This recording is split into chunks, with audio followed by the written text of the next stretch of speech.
SRM Institute of Hotel Management வேலை வாய்ப்பை வழங்கும் 3 ஆண்டு பட்டப்படிப்பு மற்றும் diploma courses. Admissions open now. அழையுங்கள் 9840609671. சமூக நீதிக்கு எதிரான குளறுபடிகள் நிறைந்த நீட் தேர்வை ரத்து செய்ய மறுக்கும் மத்திய பாஜக அரசை கண்டித்து திமுக மாணவர் அணி சார்பில் வரும் 3ஆம் தேதி சென்னையில் ஆர்ப்பாட்டம் நடைபெறும் என அறிவிக்கப்பட்டுள்ளது.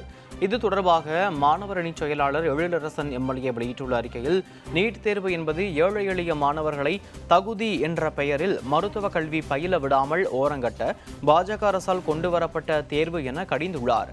நீட் தேர்வு முழுமையான மோசடியாக உள்ளது என்பதை முன்பே அறிந்ததால்தான் திமுக இந்த தேர்வை ஆரம்பம் முதல் எதிர்த்து வருகிறது என அவர் குறிப்பிட்டுள்ளார். நீட் தேர்வுக்கு எதிராக தமிழ்நாட்டில் தொடங்கிய அதிர்வலைகள் இன்று இந்தியா முழுவதும் பரவியிருப்பதை காண முடிகிறது என்று அவர் தெரிவித்துள்ளார். நீட் விலக்கு சட்ட முன்வடிவிற்கு மத்திய அரசு உடனடியாக ஒப்புதல் அளித்திட வலியுறுத்தி சட்டப்பேரவையில் இன்று தீர்மானம் நிறைவேற்றப்பட்டதையும் அவர் சுட்டிக்காட்டியுள்ளார்.